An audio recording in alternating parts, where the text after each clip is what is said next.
I tell you I am one of those people that has insomnia. I can't sleep. I can't focus on some days because I'm so sleep deprived, and this has helped. This is one of the mixtures he has that helps with sleep. Come check out owlsherbs.com where we have all of your herbal needs and different variety of products from sea moss to black seed oil and a different variety of products for different health issues because your health is your wealth.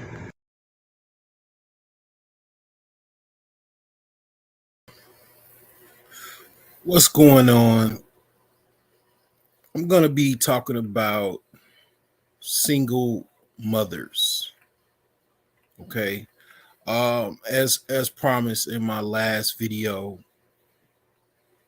a lot of talk I hear about single mothers. I've posted quite a bit about single mothers. A lot of people kind of, are talking about it.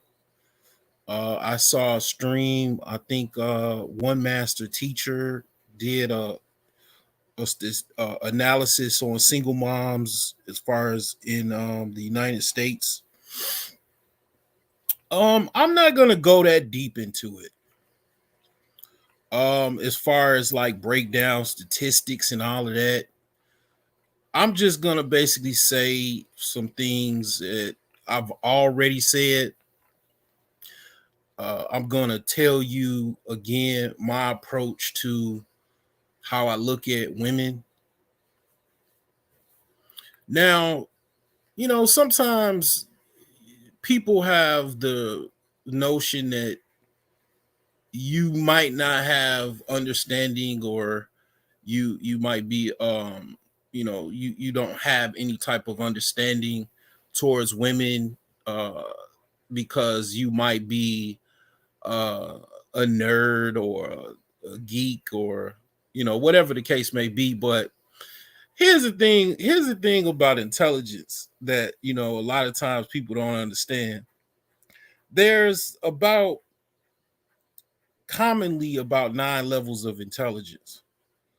uh, one of the levels of intelligence a lot of people don't probably know is that auditory intelligence or basically music.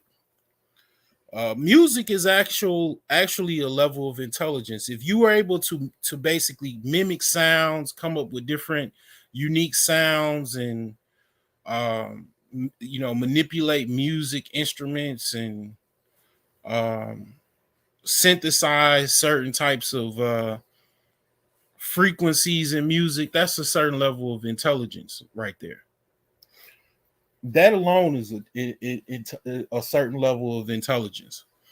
That's why a lot of people were really on a wave with Kanye West. He was like kind of the best in the industry. When he was basically with Rockefeller and Jay-Z and all of those guys in New York and Atlanta. He was just really good at what he was doing, making beats and coming up with certain tracks and stuff like that. I mean, he Kanye West is probably, I would say, the Quincy Jones of rap and hip hop. He would be your modern day Quincy Jones. You know what I'm saying? But I mean, all of that aside, is just a lot of things are very, very nuanced, and I'm no exception. Um, I don't toot my horn all the time, but I guess I'll toot my horn tonight because I'm gonna, put a little wisdom that I learned from dealing with, women in America and single women in America. Because primarily, I'll say this: with all the rhetoric about single mothers and a lot of the problems that happen as far as dealing with single mothers and the fact that there are so many single mothers. I mean, as a heterosexual male, I'm going to, you know, say that I'm not going to necessarily tell anybody what to do with them, their sexuality or what they choose to be with, but I'm gonna break down some different approaches to single mothers to where I would say is probably some of these things you probably already heard, and it's some of the things that I've said before as far as how I break down subprime and prime women. Um, the thing is that when it comes to single mothers, all of single mothers are not the same.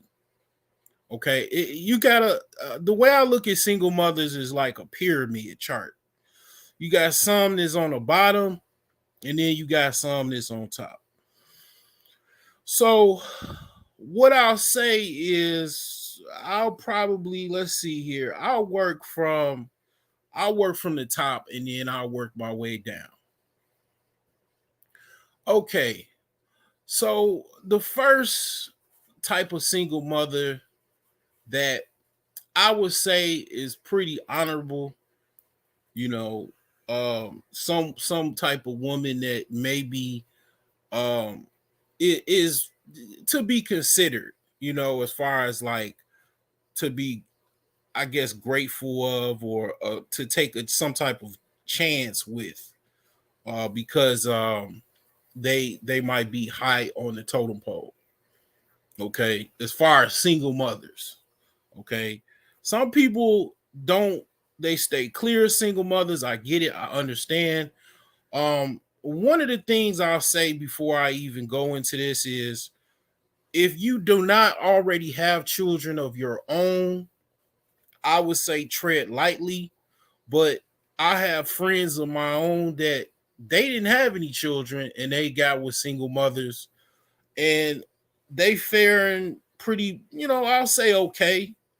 I would, my particular friend that is I'm pretty much talking about, he I ain't gonna say he's living the life of Riley, or basically living his best life possible. It doesn't necessarily seem that, because sometimes people kind of front, they put on the show, but he fared okay. He has children with his wife, and she came to the relationship, I think, with one or two children. I'm not sure, but from what I gather, as far as my vibes, as far as my like spidey senses, their relationship, I would have to say, would be a relationship that seems like it is, at least, at the very least, a cooperative relationship, what I call a cooperative relationship. And basically that's fair enough. That's definitely fair game. But it's many men that probably have fared okay with single mothers, but it's many that have not. Okay. And I'll just say, as a rule of thumb, if you don't already have children, you probably, it's in your best interest to um kind of court some woman that does not have children. Okay. And just because a woman does not necessarily have children doesn't make her prime. Okay. That's also, I would say, as far as what I'm going to be talking about, is not necessarily true. Is many women that are the worst of the worst women, and they do not actually have any children. Okay, I've met them, and I'm sure you probably have met some too. So, with that kind of basically out there already, I'll move on to what I was saying as far as like a chart, as far as how I look at single mothers, as far as where they rank and things. The first one I would say would be the widow. Okay. Um, Widow is, she was married, and her husband died. You know, of course, you would probably want to investigate why the husband died, because she might be a black widow, and that goes into my animal hierarchy, basically videos and stuff like that. But it just say husband, just kind of fell ill or had an accident, car accident, whatever the case may be. This woman is left with children. She was married. She, basically, it was not her fault of her own. Her husband died. Um, it's, I would say this woman, I would say would probably be top tier as far as single mothers. As far as if you was to rank, if I was to rank single mothers, a widow is definitely be someone that you could say, for obvious reasons, husband is not there in the picture, and then also um she didn't necessarily have anything to do with it. It's just the luck of, her fate or draw that she did not uh live a long life with her husband, and or it could be short or long, and basically the husband passed away prematurely. And I mean, the thing is that it's always the behavior, as far as everything is predicated on social behavior. When I talk about like prime and subprime, which I will show the slides of that, it is very much always predicated off of um, the behavior of women. This box here, this slide here breaks down subprime women. Um, I've talked about this on my uh, previous videos in the past. These are basically how I look at two different types of women.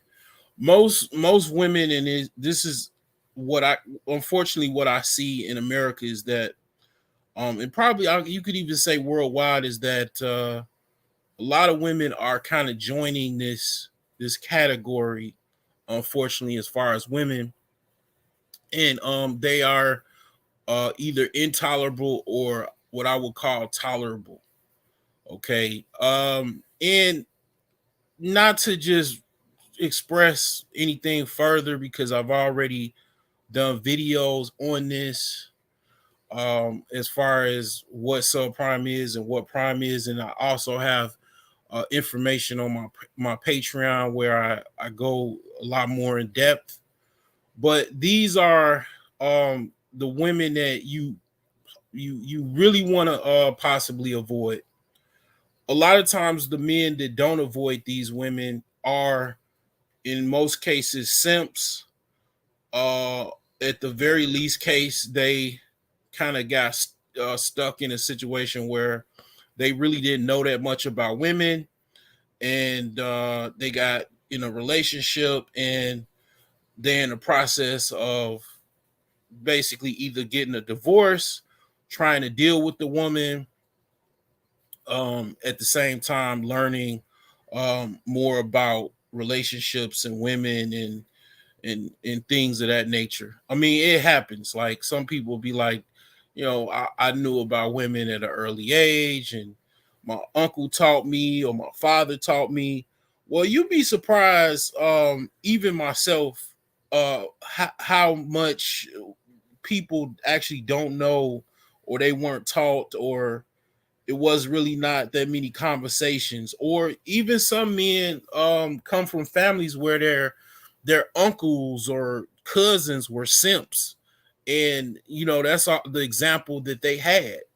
and then they grew up to kind of follow that model of the whole happy wife stuff and submissive husband wife type of behavior and stuff like that. And a lot of problems and issues arise with that type of stuff. Definitely if it's not reciprocated. So like I say, these women are kind of, I would just say, the reason, primarily the reason why there's a lot of rift in America, as well as even in the black community. A lot of the men that complain, they are basically complaining about these types of women. These women, they avoid me um, because I am very very intelligent. Um, one of the things about women, women are, they're not like mythical magical creatures. They're, just like anybody else. They like weak targets. If they think you're a weak target, they will they will come after you. So what's going on? I appreciate it, man. I appreciate it. Uh Thanks, man. That's good. That's good to hear. But yeah, these women are primarily the reason why people get so much complaints. This is one of the sticklers of society.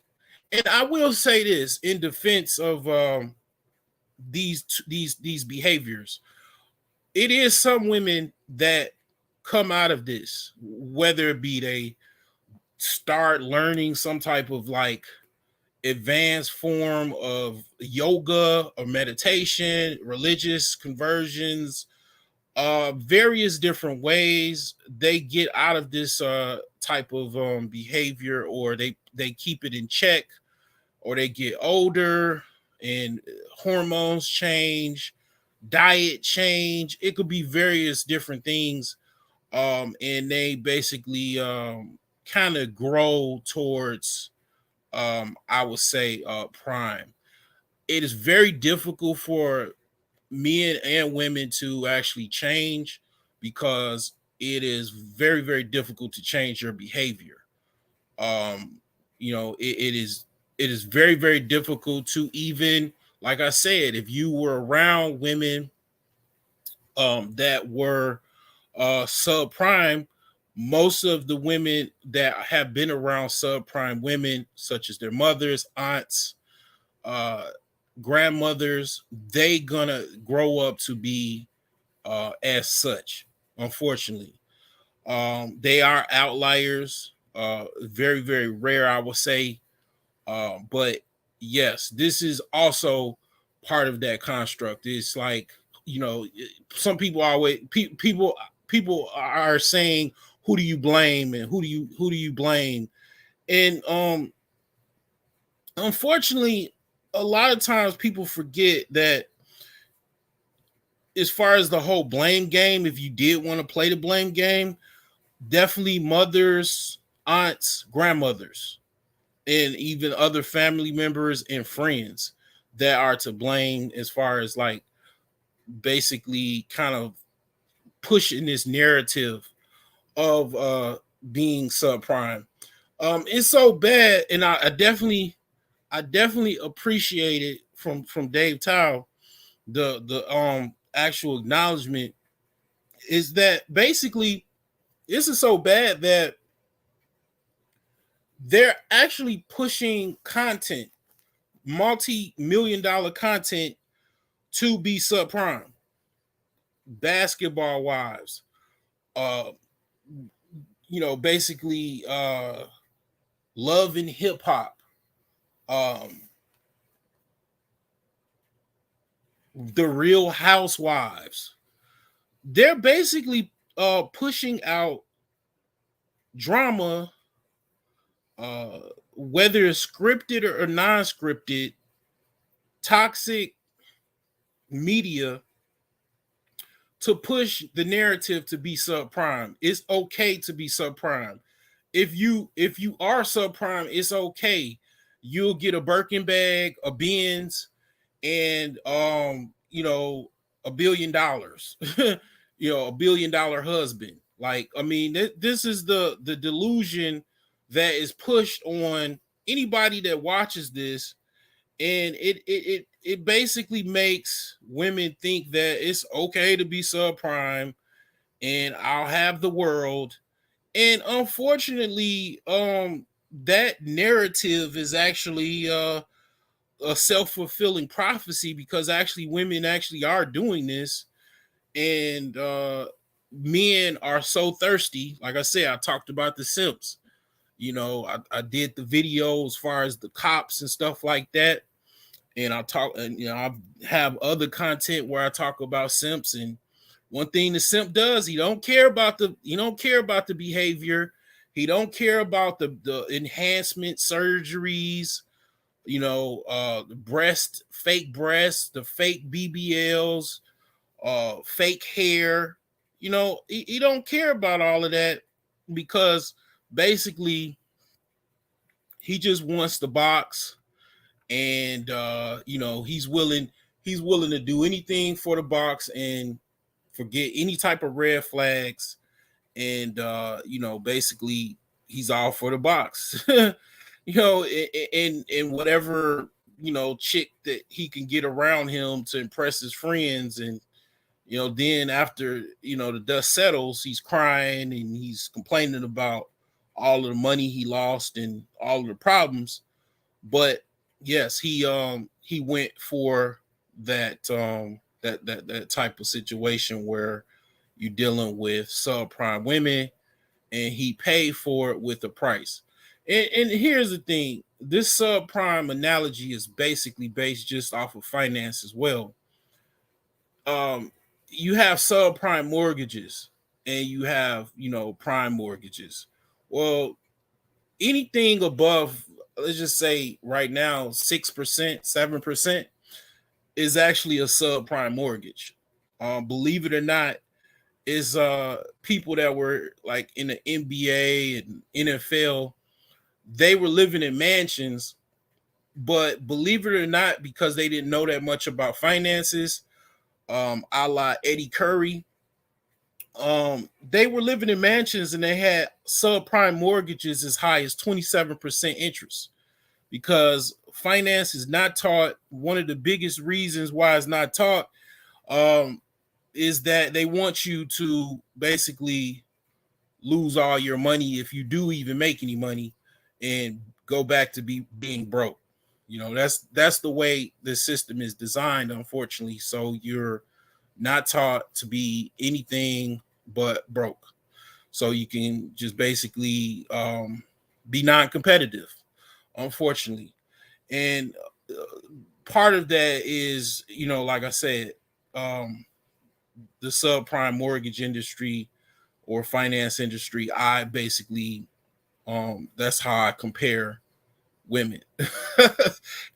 Some people might call that sexist or whatever, but unfortunately, the correlation is beautiful. It's like I said, like Dave Towell said, underrated. This is these light bulbs that went on in my genius head is it's just beautiful. Unfortunately, this knowledge is something that I learned from experience. Like I said, we talked about single mothers. I've talked before about as far as how I look at single mothers as far as a ranking system. The widow is definitely, I would say, at the top. Even in Islam, there's one of the reasons a lot of people don't know about Islam and the Quran and stuff like that. One of the things is that it definitely, in the chapter Al-Nisa, it breaks down women. Basically, that chapter is about women. Nisa, it means women in Arabic. And when it comes to divvying estates and how to actually take care of a woman, and if you qualify for more than one, what are the kind of the rule of thumb for that as far as polygamy, why polygamy is practice or whatever. Well, one of the reasons that is because of the widows that come from life, especially life 500 years ago, or a thousand years ago. Life was very, very difficult. It's a lot of wars, and men die often, and they left their wives and children. Well, the widow needed another man to take care of her. Okay. She didn't have anything to do with him dying. He just died. Husband died. And you know, she wasn't necessarily sleeping with anybody else. She didn't have anybody else. Husband died. She was a good wife in many cases. I'll say most cases. She needs another husband to fill that void. This also is personal because my grandmother, um, she was a widow. My biological grandfather I've never met. Um, my step grandfather that I never called my step grandfather, but in the court of law, he would be considered my step grandfather because he was not necessarily my blood grandfather. He basically took my grandmother on as a basically she was a widow. My grandfather died. He basically think he died of like cancer or something like that. He was in his like I think late 30s or something like that. He died in the 60s, the early 60s. And my grandfather that I know of, that I always knew of, took my grandmother in, five children, in the early 1960s. And I mean, basically, they, I won't say that it was like the best relationship that I've ever seen as far as a couple. I mean, it was definitely episodes of like all in the family type of situations and stuff like that. If you know anything about that, with like Archie Bunker and stuff like that, um, that was what happened. Like they ended up staying together for like over 60 years. He just recently died, I think pretty much last year. And yeah, I mean, my grandmother basically, she needed someone to fill that void. She knew she needed somebody to fill that void. She was diligent about being a wife, making sure she was doing what she needed to do. I'm not gonna say my grandmother was definitely not submissive. Uh, I would even argue about being cooperative. But she struggled to do enough and do what was she needed to do to basically keep her husband at least satisfied, enough to keep things going. I'll just leave it at that. But yeah, um, as far as things is concerned, the widow, I would say its ranking is number one as far as if you were to consider a single mother.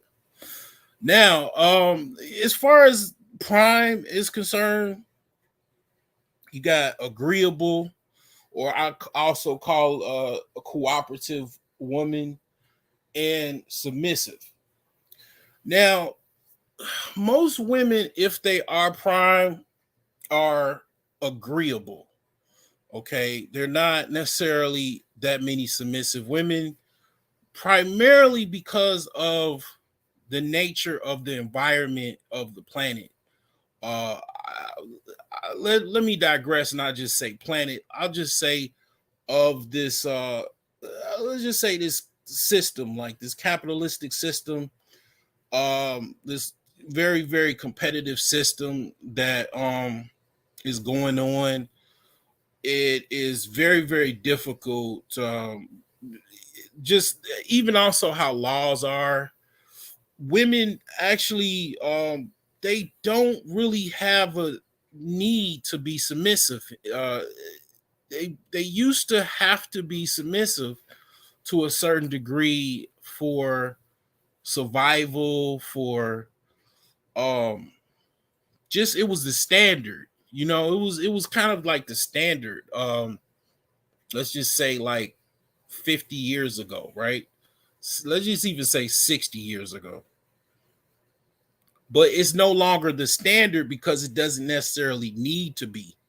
Like women don't necessarily have to be submissive. The only thing that women really have to be submissive to a certain degree, and a lot of people don't really talk about this, is that they have to be submissive to their employer.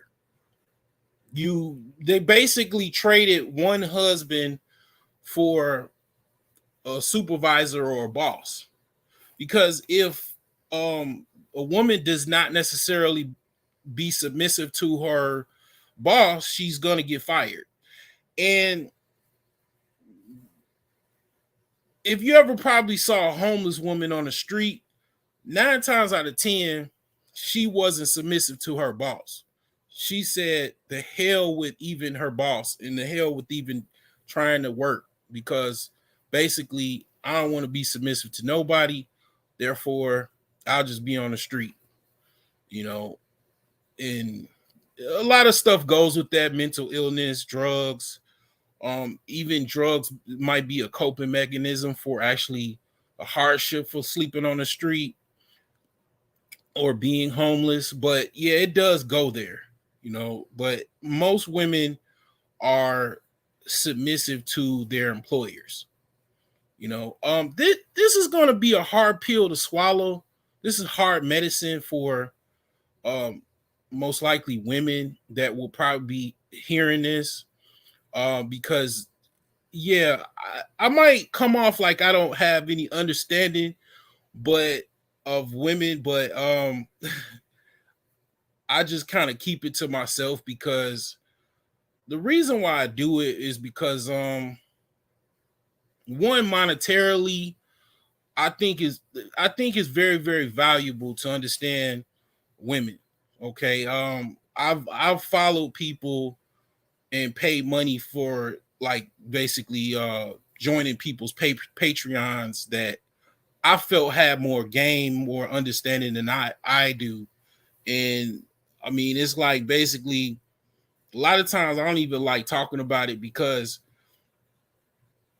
the value of it, like Dave Tao said from the start of this video, is invaluable to someone that wants to avoid a lot of the problems. Because basically what I said before, like a lot of people don't get any type of understanding from their father, possibly their uncle, brother. They might not even have those people in their life. Well, I'm basically being that proxy uncle, that proxy father, uh, cousin, brother, grandfather, by giving you this game. That's very, very valuable. I definitely know it's valuable, because if I was listening to me 5 years ago, 10 years ago, what I'm telling you now, um, just like my book, The Millionaire Savings Plan, I would be a lot more ahead in life. I would have avoided a lot of women that I've dealt with in the past, and things will be a lot different. A lot of what I'm telling you is actually nobody really is telling you. Well, I'm not gonna say nobody's telling you it, but I'm giving it away for free, and it's more defined than how to pick up women. Okay, it's more advanced. This type of understanding that I'm breaking down to you is highly advanced courtship, mating, uh like strategies or understandings of like women that goes beyond how to get a number, how to get a date, and definitely how to get laid. Because not to shit on anybody or dating coaches or anything like that, but those types of carnal basic types of lessons or whatever, or skill sets, let's just say skill sets, it doesn't necessarily help you avoid picking up a woman that might be subprime to the point where you have really good sex, and then one night she gets pregnant 2 weeks later, and now you stuck with someone that you basically have to deal with and the child with, that was subprime because you picked up a skill on how to talk to women on Tinder. This goes way beyond that type of like low level type stuff. Like you actually learn that in high school, how to pick up women in the mall. At least I did, so I'm not to basically poop on dating coaches, but I mean this is way beyond that type of stuff. You know, but anyhow, this is definitely uh as far as prime women is concerned, not that many women are prime. And because it's like a cultural shift in the United States, and the way I see things are kind of going backwards.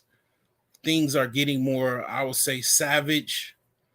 Um, this is like fading. Like it's not that many women that are prime that even have the incentive to be prime towards men as far as in a courtship or dating, even relationship, because women will kind of have to go out their way to be prime. This takes work.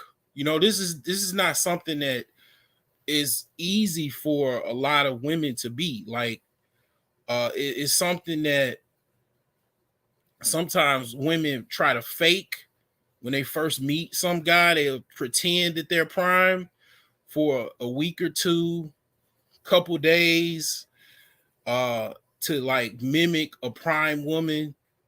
And then basically after you get to know her, things start get hot and heavy, she whips out that subprime behavior. And then, depending on how further along you are in the relationship, the more hardship you have to deal with the blowback of it once you get out of it, if you can get out of it. So yeah, like I said, this is definitely something to appreciate. You know, oh, that's what's up, man. That is wonderful. I would say keep those after you get past step 4. You got to go to privacy mode because you gotta understand. You don't want to get robbed. You could say the same. Oh yeah, this is actually for men and women, but it's just different as far as roles is reversed. This is men. Men are just basically as above, so below. So it definitely goes for both men and women. I've said that on my other videos about this topic. It is unisex indeed. Appreciate you for commenting. Uh, so now that you have the widow, that's the first woman that I would consider as far as a single mother. The widow. Gonna move along to the ex-wife. Okay, the ex-wife, because basically after a widow is the ex-wife. A woman that was married, she's just no longer married. Now here's the deal when it comes down to even with the widow. Like I said, finding out what happened to the guy. You know, why is she a widow? You know, do a little private investigating. You gotta put on your Sherlock Holmes hat, you know, ask some tough questions. After you get to the ex-wife that, you know, basically her husband divorced her, or she, you know, divorced him. In most cases in this country, women divorce men. So here's the deal with this. You have to ask some tough questions. And you have to ask why, who, you got to know who was at fault. In a relationship, it's two parties involved. You know, you know, I know people are smashing and grabbing and all of that, and you know, banging and skeeting and all of that. And I get it. You know, I mean, you know, we all adults. We have needs and wants. I mean, I'm not gonna pretend like I'm an angel, you know, and you know, I'm just basically courting women to get married. I mean, you know, that's in the focus, but you know, I mean, I ain't necessarily saying that you can't um do what you know want to do as far as things. I mean, you definitely have to be careful. In my case, I mean, it you know, it is a situation where you do have to tread lightly, but in the aspect of marriage or courtship before marriage, um, if you are considering that, you want to ask these tough questions. You want to, you know, even if it's just you want to find out someone to be with on a long-term relationship basis, you know, and you want to try to move towards that, you know, you got to find out, okay, why did she get divorced to her husband, or why did he divorce her? You know, you got to find out who's at fault. So a lot of times women, they don't like to admit failure. Women have a goddess complex, okay? And with that goddess complex, because they do birth actual people, um, the seed comes from the man. They are the dirt that grows that seed. And the thing is that they have a goddess complex to where they actually believe that they are gods. There's, you know, whole um the black woman is God, of course, movement, right? Or the ideology. And I would have to say that that's nuance to that. I'm not going to go into that. But the thing is that they do have a God complex. And from that God complex, they do not feel like being wrong. They don't like being wrong. They don't like admitting being wrong. They don't like to admit failures. They don't they'll lie because they just don't like to um not be perfect. Women like to be perfect. You know, they want to be women have a perfectionist ideology, mindset. They don't that's women are different than men. That's why like this whole cultural shift towards equality and everybody should be the same is you know, basically setting people up for misery and discomfort, such as you hear a lot of misery and discomfort from a lot of people because you know they're trying to push people into this false dichotomy and narrative for equality and we are the same and all of that, and we're not. Women, like I said, have different types of behaviors, different types of you know way they look at things and stuff like that. And women have a perfectionist mindset. They have a God complex. They learn it from their mothers. They learn it over time. They learn it from their peers. We grow life, so therefore we gods. Okay, we're it might be weird, but follow along with me. Basically, from that perfectionist type of mindset, uh, they don't even like used stuff. They don't even like like when it comes down to like what they actually like as consumers. They really most women do not like anything other than it being brand new.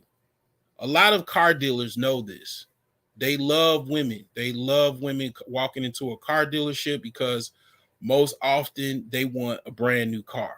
And then also women think that because a car is used, it's going to break down on them faster or whatever the case may be. Those things are kind of somewhat changing, and it definitely goes with money and stuff like that too. Because if you don't have a lot of money, you kind of have to get a used car. But what I'm saying is basically that women like perfection. They don't like any flaws if they can help it, and that comes from that God complex. Not uh, in trying to admit being wrong and you know telling lies to basically not admit any type of fault and stuff like that is basically it comes from that perfectionist type of mindset. And when it comes to that, back to when they want to basically date after they had a divorce or going through a divorce, they don't want to admit who was at fault. They'll lie and say that it was the husband's fault or their ex-husband's fault, when in actuality it was their fault, because they want you're that new car. See, you didn't think you thought I was going off in a tangent, but I looped it right back. You're that new car that they want, or that it mint condition used car. New car, you basically you don't have any children, you've never been married, you know you're a new car. Used car, you been married, you got kids, or you got a baby mama, whatever. They still want you because you're shiny, got some fresh set of wheels, whatever. They like you, they want you.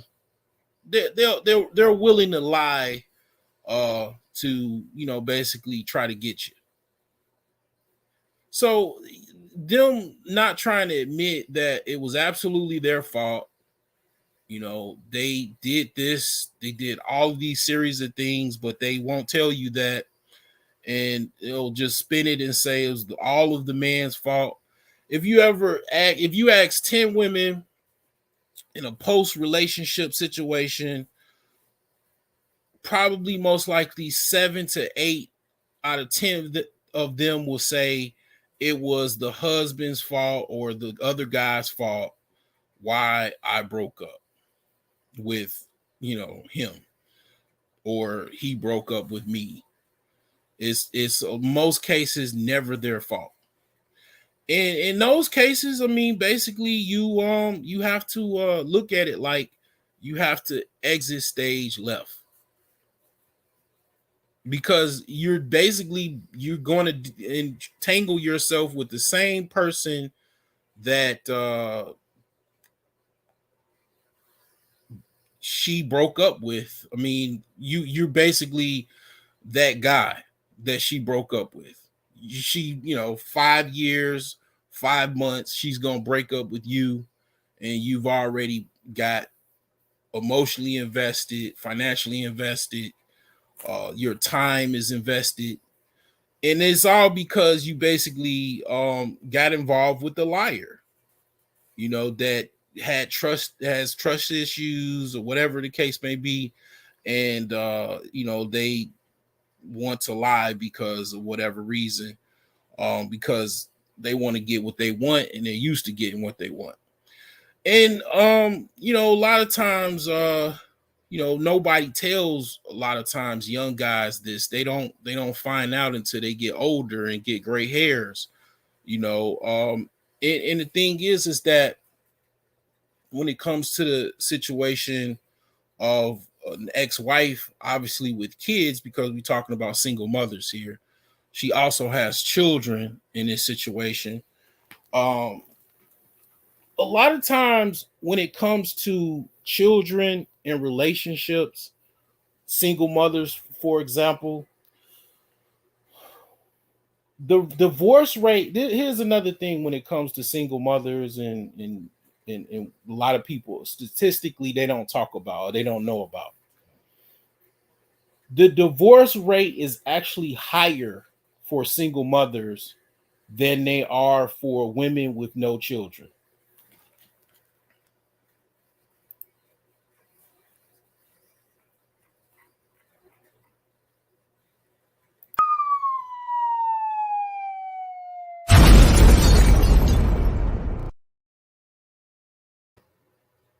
Message. A lot of people they don't break that down. They didn't get that. They didn't get that memo, that statistic. They didn't get that. The divorce rate is higher for women with children because you just got to think about it. One, if she already has children from somebody else, that means that's I love children. I even love my own children. But here's the deal: that's children from a failed relationship, and that's just being kind. It's literally. I mean, let me. I'm gonna keep it. I'm gonna keep it like let's go back 100 years. Most people that had children, let's just say 100 years ago, they kind of had to be married, and people had to stick it out for survival. And slowly over the, let's just say, millennia, um over the century, people started to get more comfortable with breakups. We used to kind of live in a more concentrated theocracy, not a theocracy, but the church and all of that type of stuff. Religious doctrines were very strong to where it was frowned upon getting divorced, and definitely even premarital sex and premarital children was frowned upon. I mean, I'm just keeping it all the way like this. I mean, I'm not partial from one side to another. I have children. I'm divorced. Um, I'm just saying from a perspective of just how things are versus how they were, 100 years ago. Marriages were basically, because of the family structure, the church, uh marriage was basically customary to where you had to stick together.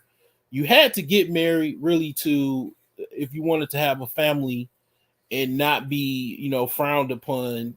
You just wouldn't really fit in well in society 80 years ago, 70 years ago, 100 years ago, if basically had a single mom, that you were dealing with, like, or you got a woman pregnant. Her parents would put the wrath of God to you, to get married right away, because you would embarrass and shame the family if you got her pregnant and she was not married.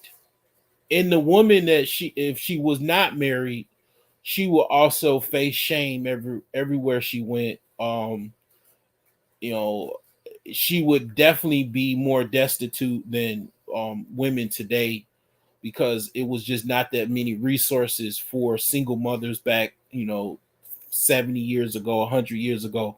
I'm just bringing this historically to you to basically understand that basically it's easier for um women to kind of break up relationships, or even men to break up relationships with women, to where it's commonplace that you know people have children without being married or in a relationship together.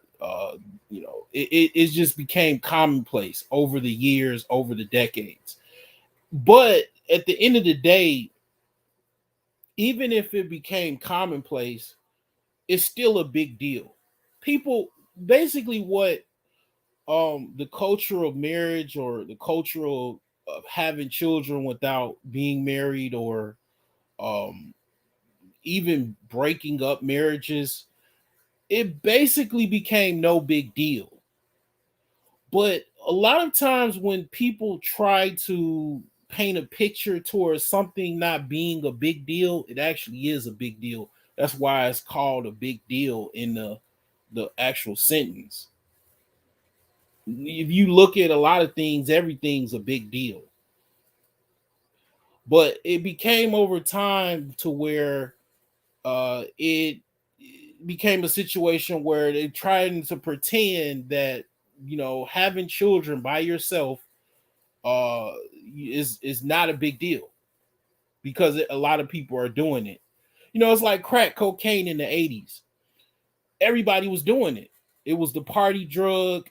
Next thing you know, a lot of people got hooked on it. People start losing their jobs, losing their teeth, and then becoming homeless, and you know smoking crack, because it was the thing to do. People are communal and social, and they take on characteristics, behaviors, actions based off of what a lot of other people are doing. And things become norms that were not normal, 5, 10, 20 years ago, 30 years ago. Over time, it is still, even though it became normal, not everybody remembers, or doesn't remember a time when it was not normal. Such as, in the DSM-4 book, at one time that book had a classification of homosexuality as being a mental illness. They took that out because of social pressure, societal pressure. Uh, but you still probably have practicing psychologists that remember that being, basically a prognosis that you would tell somebody, because it was in the DSM book at one time. So it's like basically kind of like that, where you know it's not normal. Like, here's the thing that a lot of young guys probably don't understand, that they'll probably get when they get older, and then they start having relationships, and have a child or two, is that they probably looked at, like I did when I was younger. I used to look at people in relationships, and you know, I would be like, why did the dude just leave his kids? He's got beautiful kids, and the woman is so beautiful. Like, why did he leave her? Why are they not together? Why is he just coming over to see his kids? And the reason is various different reasons, but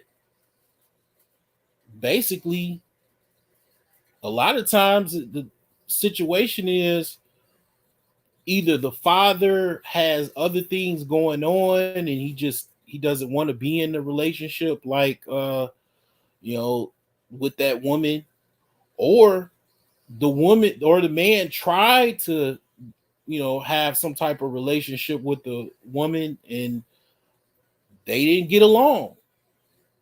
They didn't see at odds with each other. They couldn't.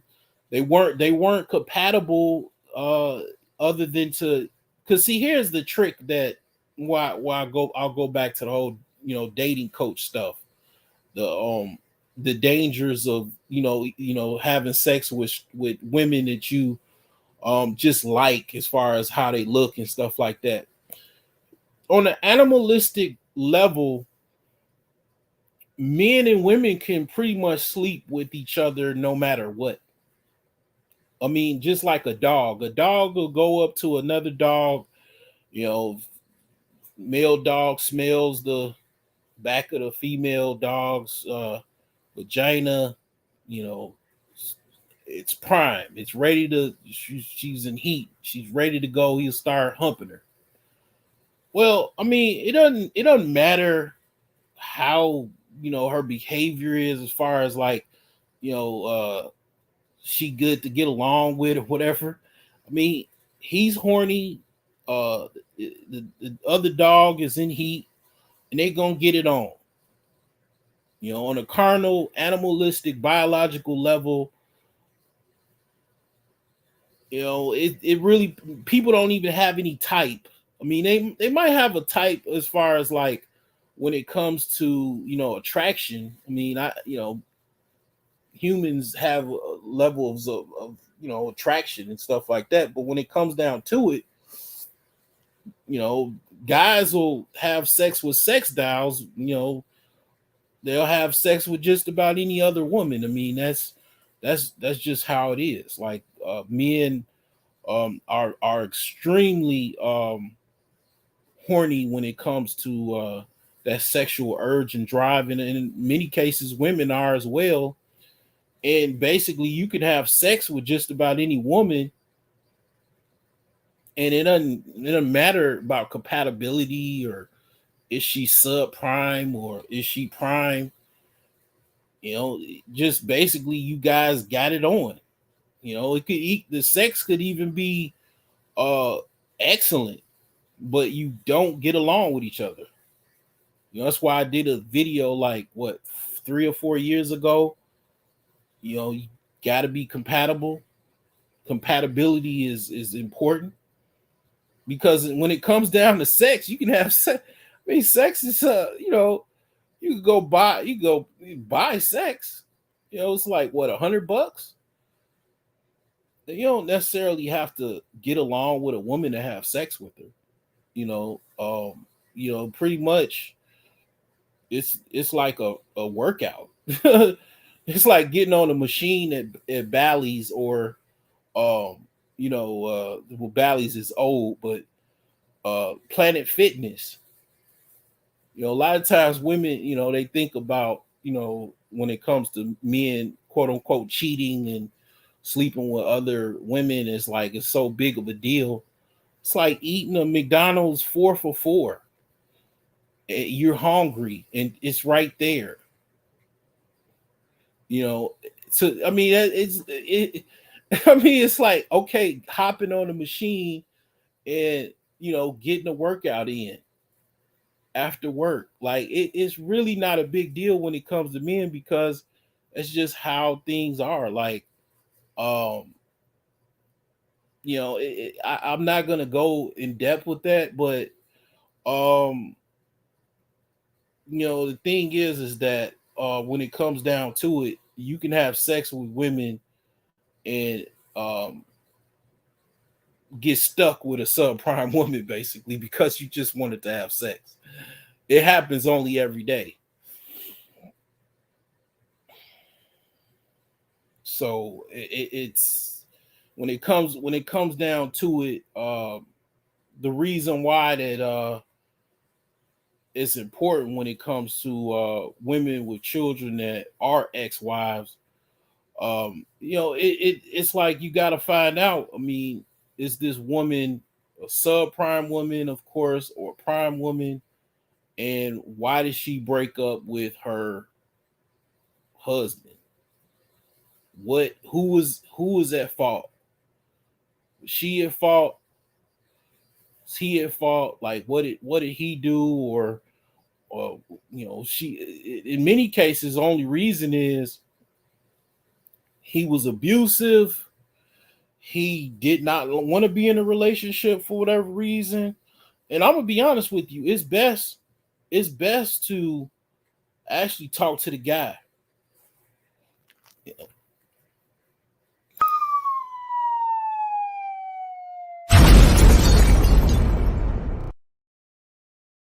I ain't gonna lie to you. A lot of this stuff is, you probably ain't never heard this type of fucking like explanations or somebody telling you that. It's best to talk to the damn. Hey, I want to talk to your ex husband. See, here's the deal. Here's the funny thing about this, and I know you guys already got to this, right? Most women probably would be uncomfortable for you to even talk to their ex husband during the courting phase. Talk to my ex husband, they'll block you on the phone. You text them that, they'll they'll ask you a whole bunch of series of questions why. And then next thing you know, you're blocked. The reason why is because, one, you discovered basically a subprime woman pretending to be prime. One, two, I mean, you really don't even have to go further than that. I mean, really, like, basically, you're gonna find out the reason why she's divorced, and it ain't because of him. It's because of her. Okay, that's pretty much the tale of those two coins right there. And the thing is that most guys are not gonna ask that until probably the situation is like they're around and dating and the guy comes around. But even when the guy comes around, like, basically, let's keep it real, like, let's keep it all the way there. You ain't gonna even talk to the guy because it's a high and by, because basically you're competitive. You're sleeping with her now, he used to sleep with her. In a lot of cases, here's another thing, almost forgot about this one. Ex-wives often sleep with their ex-husbands, just like a baby daddy baby mama situation. If you ever notice how toxic the culture is, because I ain't even got to like the non-wed people, right? The people that ain't never been married. Do you know how ghetto and toxic and the whole baby daddy baby mama stuff goes? Man, one week the chick is complaining about her baby daddy. Next month she's humping on her baby daddy. It's the same thing with some. I mean, sometimes it goes that way with ex-wives and ex-husbands too. Like, I mean, at the end of the day, like, women have a strong bond when it comes to um sexual contact with men, as well as, like, once you have a child together, uh that bonding experience is very, very strong. And let's just say it's a reason why I'm not the first person that told you anything, or if you ever heard anybody say stay away from single moms. That's nothing new. People have been saying that. I'm over 40 years old. I've People have been saying that when I was younger, and people have been saying that before I was born.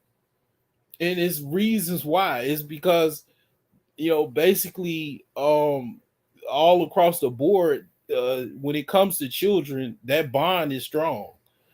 That actual connection is very, very strong. Sex is very, very strong. I've I man, I really don't talk a lot about certain things and intimate details. Like I say, I explain that. But I mean, I I'll just say this. I've been in situations where I took a long term, like kind of like sabbatical on relationships, and I understood how strong that sexual connection is. I'll just say that. And it definitely ain't no such thing as no casual sex. That whole casual sex theory, there's many books about that. I'm not gonna go and dive into that, but the thing is that when it comes to that connection as well as actual conception of a child, that bond, um, if you ever, I don't know if you ever heard the story of uh, Minister Farrakhan's father, his actual father, and his stepfather and his mother. I'm sure there's clips of that on the internet or whatever, on probably YouTube or whatever. But he talks about that. He talks about how basically his dad was like this pretty boy type, really high yellow, light skinned guy that was with his mom, and they kind of broke up or whatever reason. And before he was born, he had brothers and whatnot, siblings, and his mother was dark skinned, and she was married to his it would have been his stepfather, but she was already married after his father. And I kind of spilled the story already, but she basically came across his dad in the heat of the moment. Things happened, buttons were pressed, she was conceived, and she was basically trying to, at the time, I mean, this was like a long time ago, like I think maybe the 30s or 40s or something like that. She was trying to have a home self abortion, basically with a coat hanger. And the reason why is because once she found out, her husband found out, he would absolutely know that's not his child. He's dark skinned. They're both dark skinned. He knows about the basically her previous relationship, the guy in the previous relationship, her children's father. Yeah, things was gonna be getting called off. Divorce was looming, and ultimately she had him, and basically that happens a lot. It the most vulnerable woman is a woman that has some type of bond with a man that she's already had children with. The thing about it is people don't go into depth about that, but I mean that's why like I say, I mean people try to make everything, like I say, not a big deal, but it absolutely is a big deal. Women know that. Women hide that. They talk about that amongst themselves. Um, you even, like, I see a lot of that on Twitter. Twitter is different beast than Facebook and Instagram. It's a little bit more explicit. People are a little bit more honest on let's just say on Twitter that I noticed. Um, because a lot of times on Facebook and stuff, things are kind of like they try to keep everything PG.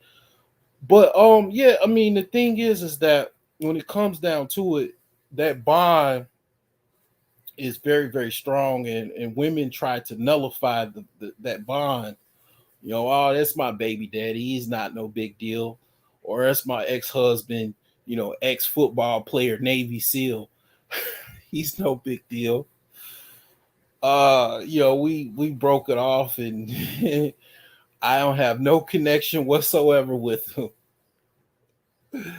And it absolutely is a big deal. And the thing about it is, the reason why I'm laughing is because, see, here's the deal. Like, I don't have the same cultural appropriations that a lot of people have in this country. I was basically brought up in Islam. It lot you know, things are kind of a little bit different and more concise. A lot of things actually are illegal if you live in an Islamic country. It's kind of like how I said things were 100 years ago. In the certain sexual freedoms that you have in this country, a lot of people in different countries don't have, and basically because the economy and the way things are in other countries are kind of like 100 years in the past as far as where they are as far as their levels. A lot of women can't really do the things that the women in the United States can do because they don't have the financial freedom and even the laws to back them, or even the support system to back them in a decision to, like, let's just say, be a single mom. I'll just keep it like that. And a lot of times, when it comes to even stepping out of a marriage, it's not as easy to do that. So that, I mean, I'm not necessarily like laughing as far as, like, anybody else's customs, or anybody else's problems or whatever. I've definitely had those problems in this country. Just, and a lot of people, even Muslims in this country, are having that problem because they still have the same social cultural pressures that a lot of other people have. But the thing is that when it comes down to it, a lot of things, when it comes to ex-wife, it's that's why it's below a widow. They have somebody else that there's going to be in their life. He's the husband is going to the ex-husband is going to come see the kids, going to pick the kids up and stuff like that. But like I say, I mean, you want to make sure that you ask the tough questions, because if you don't ask those tough questions and you go down this road of courting this woman, and a lot of times women with children, one of the things about also women with children is that women with children are more serious about relationships. If you notice, single women are more serious about relationships than women with no children. The reason why is they face pressure to actually get in a relationship with another guy, um and they have a more of a longing to get in a relationship with another guy, because in many cases they're trying to kind of right wrongs, and also they do, it is a lot of women that actually do want, legitimately do, that do want help, that do want to kind of like just kind of like have, I guess, fit in society. But to a certain extent, a lot of women are not worthy of that, because basically they like I said, they'll be quick to have a divorce. A lot of times stepdads, they don't get any type of fair shake in a relationship. Divorce is very, very a lot higher for women with children, like I said before. When it comes to women with children already, or even no matter if they're an ex-wife or a baby mama, because when those children get involved, a lot of times the women does not want the father or stepfather to discipline the children. She doesn't even want him to talk to the children a certain type of way. I mean, it's very, very divisive. And here's another thing: women with children, also ex-wives per se, they are used to breaking up with men. They've already had a serious breakup. In a lot of cases, women with children, um, they were married, they didn't necessarily want to get divorced either. And they didn't want to break up that marriage, but they already done it. Doing it again, it could be almost like automatic. They get used to it, so it's like it's nothing. You even could imagine like they'll even having an argument and threaten that they'll divorce you because basically they'll say it's nothing because I've already done it again and you fell for my subprime bullshit and I'll show you better than I could tell you. And then next thing you know, you got a pink slip at your job, from your wife that you married that you didn't vet properly because you thought you was better than some dude on YouTube or smarter or whatever. But anyway, like I'm gonna move along to the other single mothers in this scenario. Um, this video is probably not surprising, is lengthy, but I will close this out shortly. But I gotta get through some women that I'm talking about here. So after the ex-wife is the baby mama. Okay, the baby mama.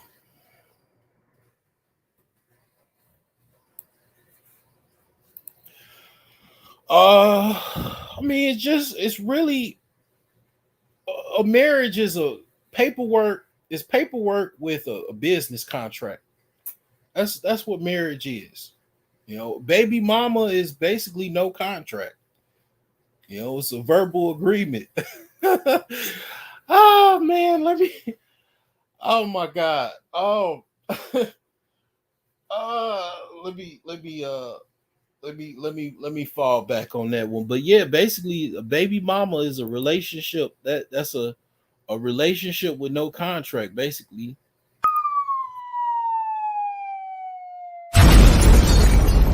Message.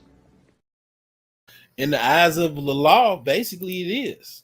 Some states, if you live so many years with your significant other, you are automatically considered common law. Basically, that is, I don't know how many states have that practice. I think North Carolina has that type of law. But yeah, certain states, after you pretty much live in the same household for a period of time, you're by proxy of the state considered a husband and wife. Yes. Yep. But yeah, the baby mama is pretty much very similar to the ex-wife, but it's just no actual certificate of marriage, no vows being told, no actual marriage, you know. Yeah, it's just that. And the thing is that uh it's the same process. Like, I mean, it's the same thing as the ex-wife. I mean, most guys are not trying to talk to the baby daddy. They're not gonna talk, they're not gonna do the same scenario. They're not gonna ask the baby mama, can I talk to your baby daddy to find out, more about what you guys' relationship was and everything like that. That would be grounds of getting blocked, being called a weirdo, all kind of names in the book that can be told or that's ever been told.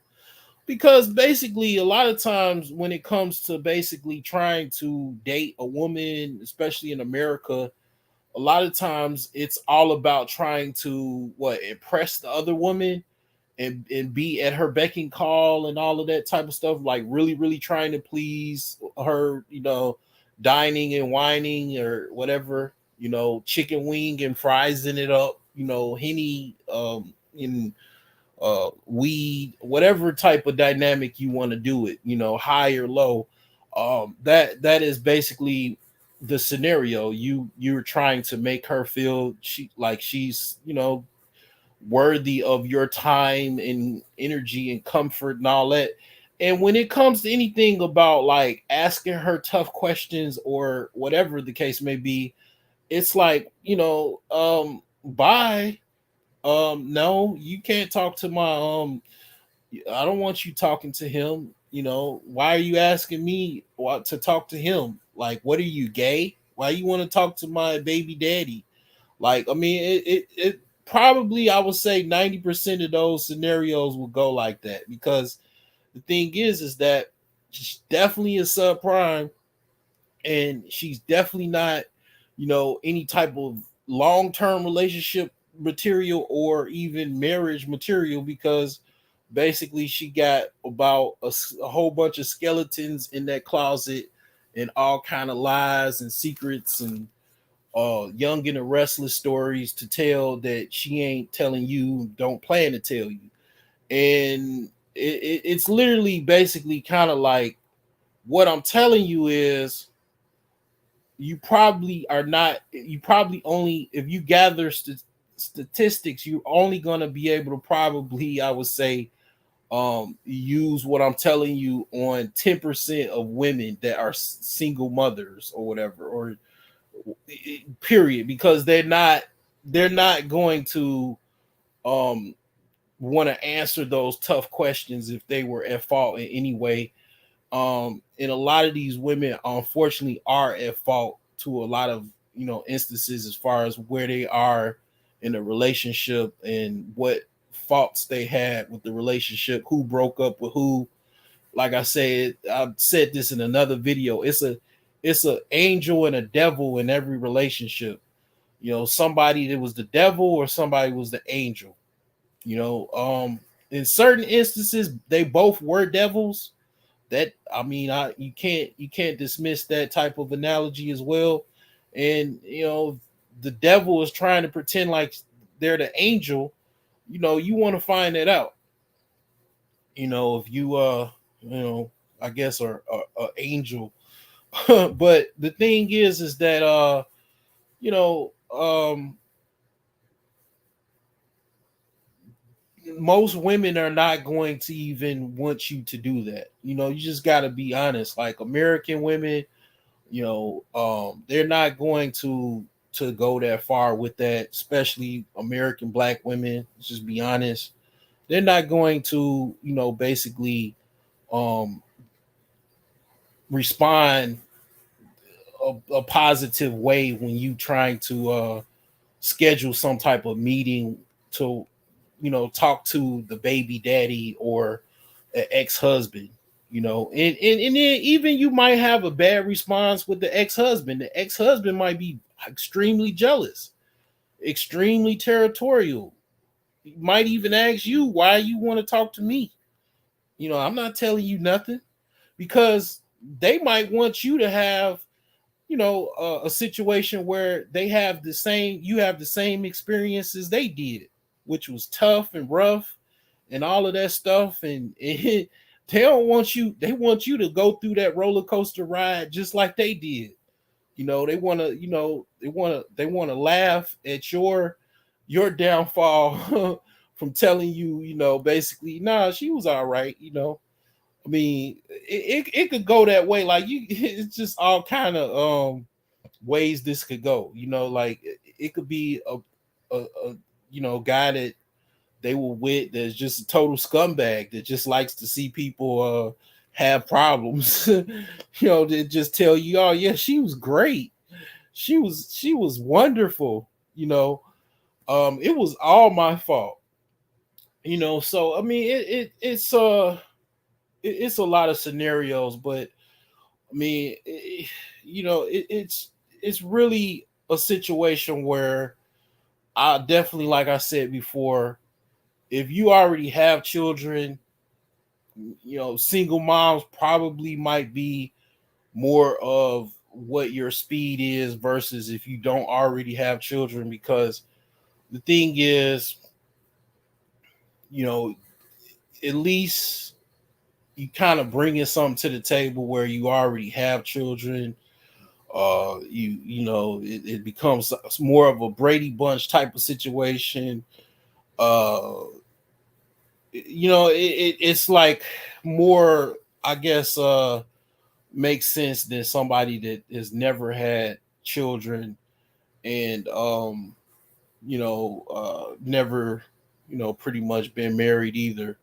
You know what I'm saying? So I just, that's my take on it.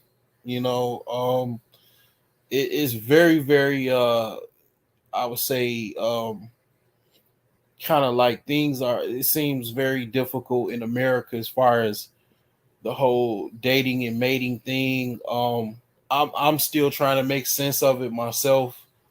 A lot of times people are kind of like, the whole passport thing is trending because of how kind of toxic the dating environment is in America.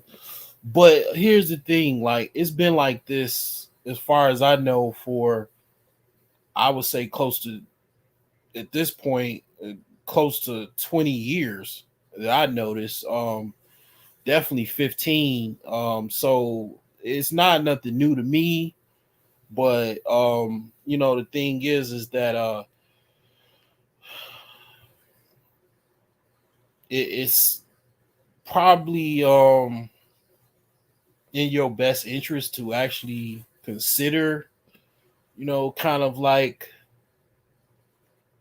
exporting a woman or whatever, importing, because I mean, it's just a situation where I kind of look at it like um outsourcing is needed to a certain degree, because things are just kind of crazy when it comes to um you know kind of picking out certain type of women and stuff like that. I'm not gonna say it's like completely hopeless, but it's just, I don't know. It's a major psyops that's going on with this whole dating and mating thing, and like I say, I'm still trying to make sense of it, but hopefully this will, these concepts will definitely help you. It probably will be difficult for you to, kind of decipher women that are, like I said, prime. It's not that many women that are prime, and a lot of times, I'll be honest, most of the women that I meet that are prime, they're already married. you know, you know,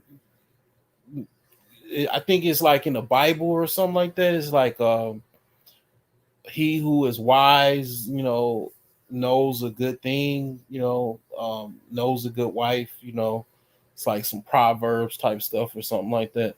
And the thing is that it is like that. Like, if you, like, sometimes you're young and dumb, and you've probably come across, just like women have come across men that were good, and they just didn't see the value of it, or didn't understand how to, you know, um, extract that value at that time, and basically they kind of like blew it, but the thing is that when you do get that wisdom, and you realize, okay, this is a good person, she might not necessarily be the finest woman, but she's, good to me. She's cooperative, she's smart. She'll make sure my children know, 5 times 5 is not pillow.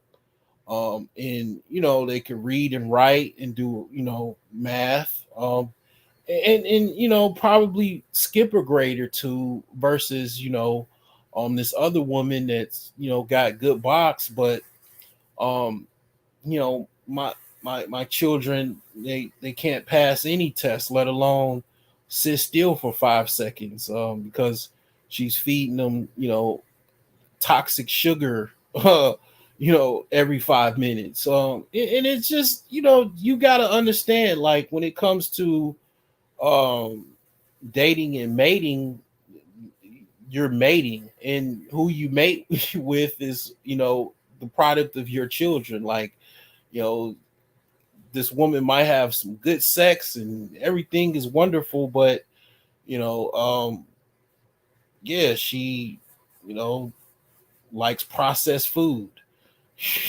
and that's what she's gonna feed your children.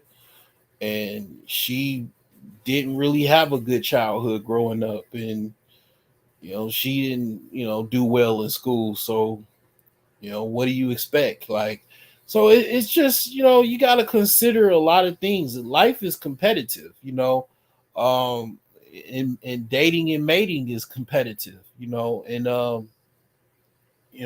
that's why they say, choose wisely. But anyway, this is definitely a lengthy one. Gonna close this on out, and hopefully somebody will get the message.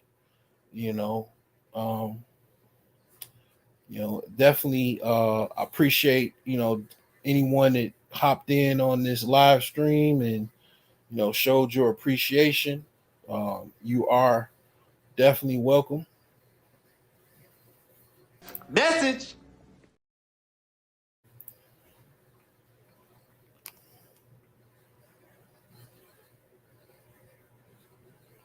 And that person, hey man, look, you had a good guy. Mm-hmm. And you blew it. Yep, I sure did.